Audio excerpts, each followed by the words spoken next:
know that Survivor moment when tribes merge? No more assigned teams, but somehow it gets even more political? Every episode before this was us versus them. Now there's no teams, but victory still depends on alliances. Welcome to Coalition Work. The merge is where people stop hiding behind team jerseys and start revealing incentives. Some build for the long game, some build for revenge. Same island, new math. Coalitions without strategy are like a family reunion where nobody agreed to the plan, but everybody's showing up with Tupperware. I'm Claire Douglas, campaign strategist, trainer, and reality TV fanatic. I'm Tykee James, policy advocate, campaign organizer, and a birdwatcher.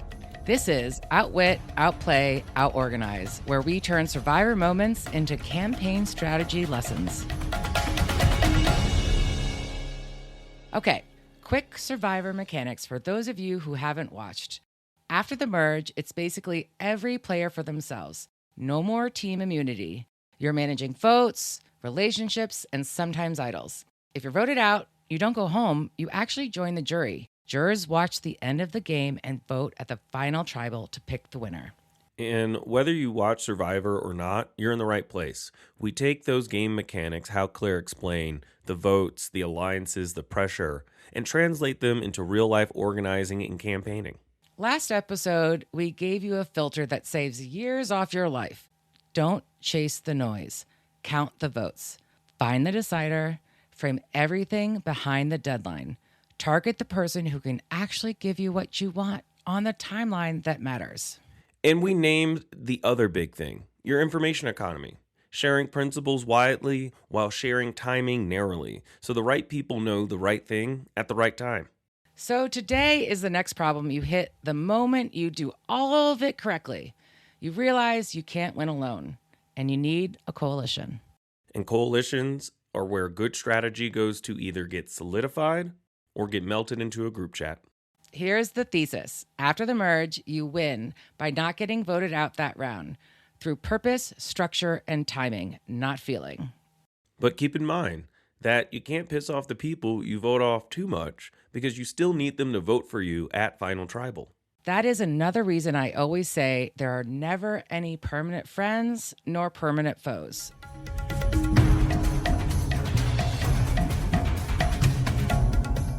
Okay, in David versus Goliath, the merge is the moment where everyone's like, oh, we're all in one tribe now? We made it to a major milestone in the game.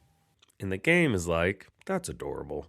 Because the merge isn't unity. It's a crowded camp with shifting incentives and a bunch of people doing mental math while pretending they're not the biggest threat, while they have secret alliances that no one knows about or an idol in the pocket that they're waiting to reveal.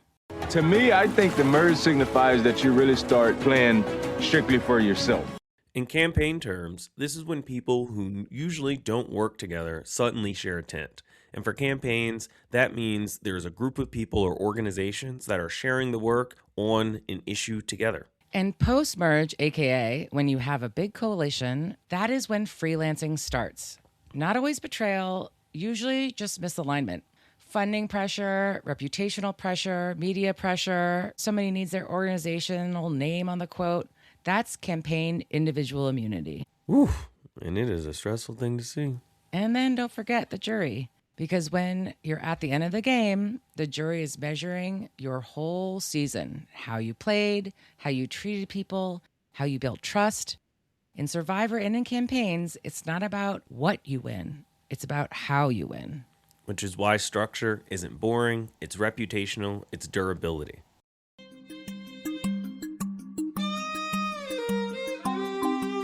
Time for winning on the wing. If you've ever seen smaller birds team up to drive away a much bigger bird like a hawk or an eagle, that's called mobbing. Say more, my dear friend and bird professor. Blue jays, crows, magpies, they rotate who dives in closest to the big bird. They share risk. They keep pressure steady until the bigger predator, that opponent, that shared threat, gets annoyed and leaves. And that's coalition work. Different organizations with different individual interests go after their opponent, and they build power to get their decision maker to do something they otherwise would not have done. Exactly.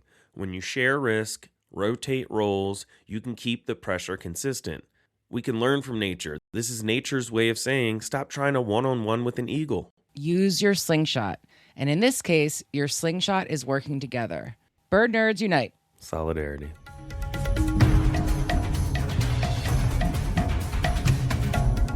Post-merge, everyone lives together, but voting groups shift constantly. In coalition, it's the same. So Tykee, what is the first thing you have with a strong, well-functioning coalition that has a name and everyone knows who's in or off the team? That's my core team. And for me, it's Priya on comms, Jesse leading organizing, Omar runs operations, Rita does community engagement, and I lead on policy. The core team, that's your engine. And then you've got counterpoles, sometimes opposition outside the tent, sometimes competing priorities inside the tent. And then you've got swings, partners who could go either way depending on how this moment lands for them. And the risk-adverse folks, they aren't villains. They're cautious. They're busy. They're watching to see what is safe. Which is why your coalition should always have two paths, plan A and a plan B.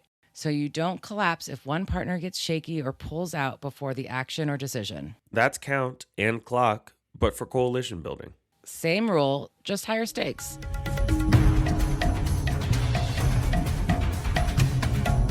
Claire, can you give us a David versus Goliath character moment that screams coalition strategy to you? Happily. So let's use Christian and Nick. Christian is the I can walk you through the logic guy. He makes people feel calm because the plan makes sense. Nick is the I can make the relationship guy. He names the alliance, he makes the person feel like they belong and they have a deep trust. I mean, it has to be a give and take relationship. And I feel like I have that relationship with some people here. Logic and belonging. Match made in heaven. That's coalition glue. In campaigns, you need both. Somebody who can say, here's the plan and why it will work. And somebody who can say, here's who we are together and what we're building. Because coalitions don't only break on strategy, they break on identity. People who don't know what they're a part of drift. I've been a part of coalitions where heavy terminology, while providing insightful policy discussion, left no room for community voices to share their experiences, and that weakened the glue. If your ally or partner can't understand your emails, how are they going to meaningfully engage and bring to bear their resources and expertise to the campaign? I do not know. And I am on some of those listservs. When I have a new client, I get added onto a new list and they have all their own new acronyms. And I'm like, I have to Google all this. And I'm being paid to do it. So can you imagine an ally trying to get up in there? And then there's John, mayor of Slamtown, walking around like visible power with abs. He's the reminder that visible power looks safe until the count shifts. Last time I've checked, and I've checked a lot, abs don't vote. And you can even ask the six-pack I have in the fridge, it has no voice. I'm just going to take your word for that one, Tykee. The merge teaches us, stop worshiping shiny power. Build working power.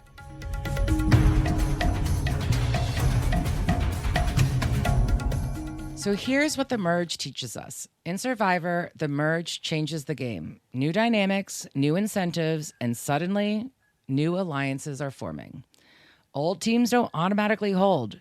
Everything has to be renegotiated. Same island, different rules. That's right. We're going to see whether or not it's still David versus Goliath, but everything's shifted.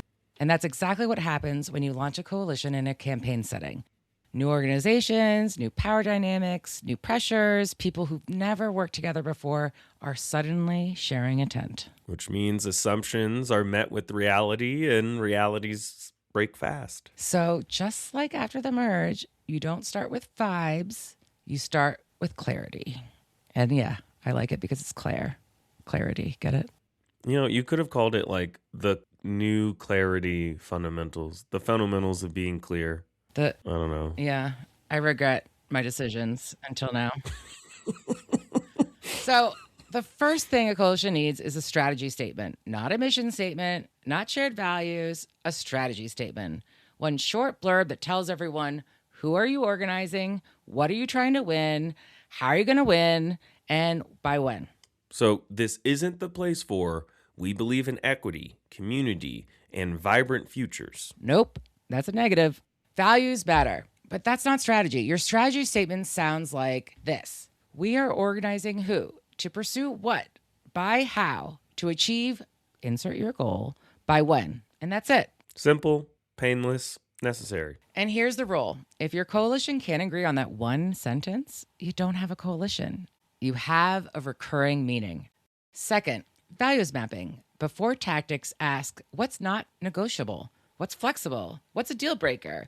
These are guardrails of what keeps your coalition together. This is like season 40, Winners at War. Old school, expected loyalty and long-term trust versus new school, played fast and loose. Total clash of values and approaches. Exactly. If you don't name the values clash, you end up fighting about the press conference, when the real fight is who gets to speak, who gets credit, and who gets protected. In policy work, I'm often reading amendments in real time, making snap calls based on what partners flagged as non-negotiable.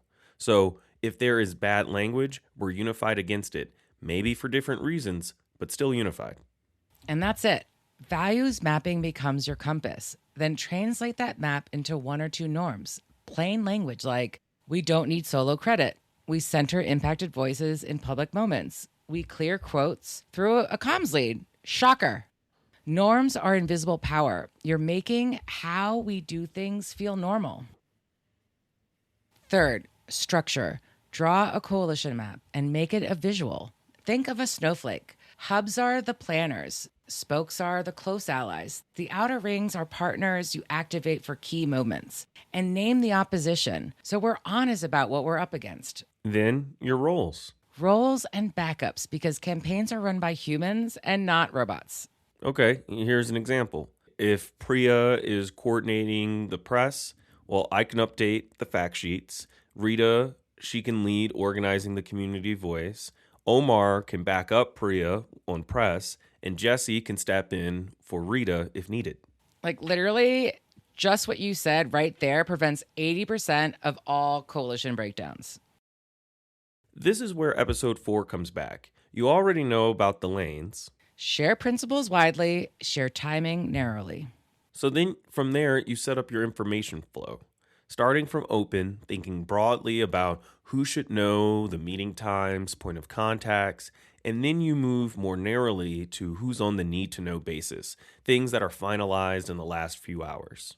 So here's your survivor check. Just like someone might change the name of the vote right before tribal council for a blind side so that person doesn't have time to do anything else except stay the course and vote with the group, that core team who came up with that plan. Because at the merge, it's not just about leaks. It's about mixed messages. Every coalition needs a comms air traffic controller, not the boss, the controller. One person or a tiny team keeping the message from turning into 5 contradictory fact sheets. Nothing says we're not serious like not agreeing on that one sentence. Your strategy statement. Again, that sentence or that blurb is your strategy statement.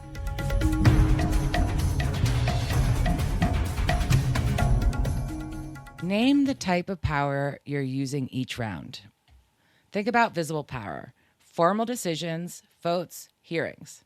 Hidden power, gatekeeping and agenda control. Who gets a meeting with the decision maker or the donor pressure? What gets scheduled? What's get talked about, right? Who takes up the time? And then there's your invisible power, the norms. Who gets invited? Who speaks? What feels normal? And the ultimate aim is change what feels normal, and the invisible vote becomes possible. We worked with a coalition once that was stuck in a visible power loop. Great testimony, great facts, zero leverage. They were basically doing survivor challenges without counting the votes. So we ran what we called a Goliath audit. Who actually controls the clock? Who controls the agenda? Who controls the story? Then an invisible power inventory. Where were norms quietly undermining trust, credit, comms? Who got protected? Once the coalition had a strategy statement, a snowflake structure, and went from a more open and broad to a more narrow and focus and flow, things got weirdly calm in a good way. people stopped freelancing because they weren't guessing anymore. Calm is a rare and underrated feeling in coalition land. Calm means aligned. Aligned means efficient, and it means durable.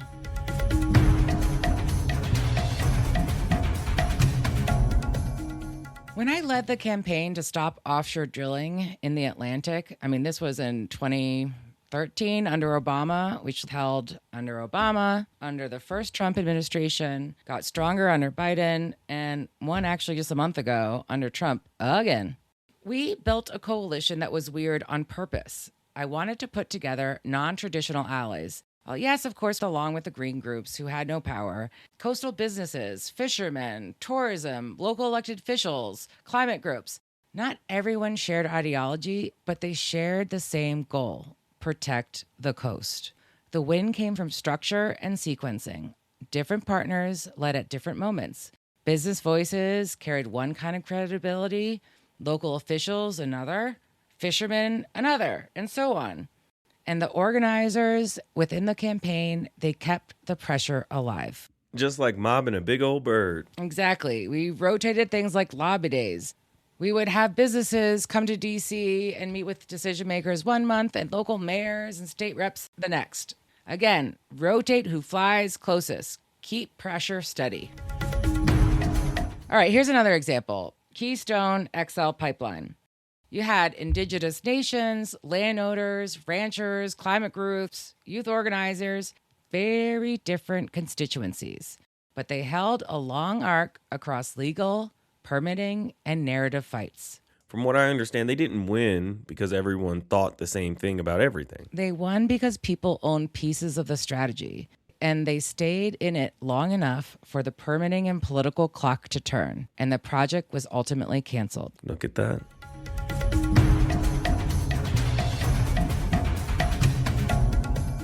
Tykee, it's the time. We're going to do a rapid fire exercise.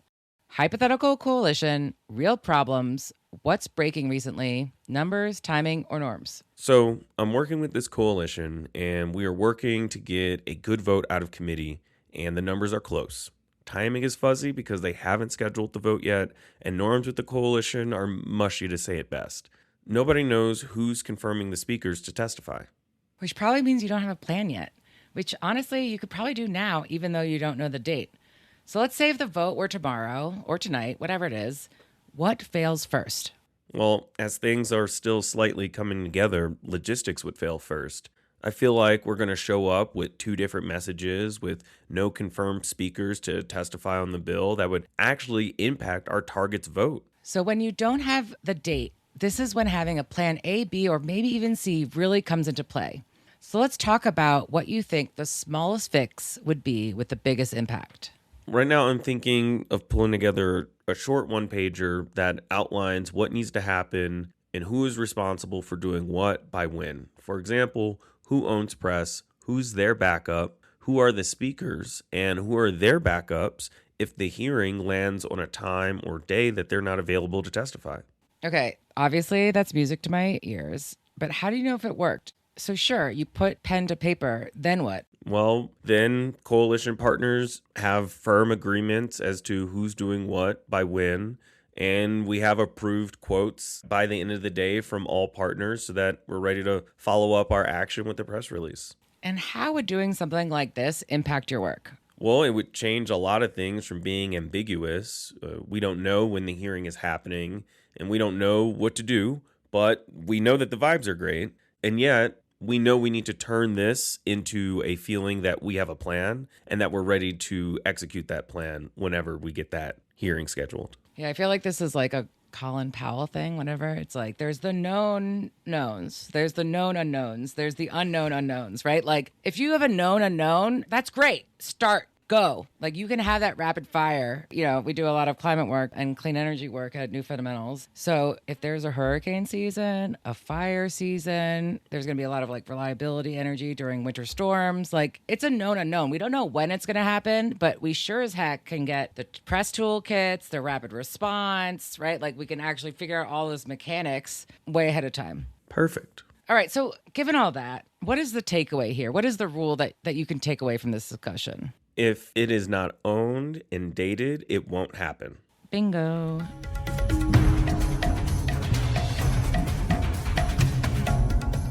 After the merge, majorities are temporary, so you win by recombining on purpose. You can do this now. Set a timer, 20 minutes. Download this episode's power move to create your strategy statement right now. How do you know when you're done? I will tell you. You have a plan. You make the demands. You complete a coalition checkup. You need to make sure the glue is still strong. And as always, tools, structure tests, those are the thing that's going to beat vibes any day of the week. Just like how someone feels safe going to tribal council to later learn they got blindsided. If you're facing a Goliath and your slingshot feels a little flimsy, email us at hello@newfundamentals.com. Whether it's a question for the show or you want Claire to help your team find their slide puzzle solution, we want to hear from you. And don't forget, hit follow or subscribe and leave us a review. That's how we find more people ready to win. Until next time. Outwit, outplay, Out-organize. out-organize.